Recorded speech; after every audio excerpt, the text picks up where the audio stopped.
Diyos na aming Ama sa langit, Panginoon ng kapayapaan at katarungan, mapagpakumbabang lumalapit kami sa iyo sa panahon ito na tumitinding tensyon sa politika sa aming bahagi ng mundo. Sa nakalipas na mga taon, pinanatili mo ang aming pananampalataya sa iyo bilang isang bayan. Ang pananalig namin sa iyong kagandahang loob ang siyang nagliligtas sa amin sa napakaraming kalamidad na dulot ng kalikasan, gayon din ng mga dahil sa kagagawa ng tao na dumagok sa aming kasaysayan.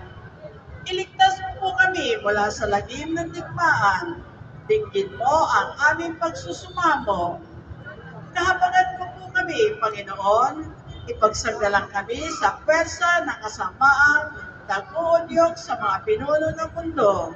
Naniniwala kami na hindi kami nakikipaglaban sa mga tao, kundi sa mga pinuno, sa mga may kapangyarihan, sa mga tagapamahala ng kadiliman, umiiral sa sanlibutan ito, sa mga hukong espiritual na kasamaan sa himpapawid. Ipinapanalangin namin ang mga pinuno na pinakatiwalaan gumawa ng mga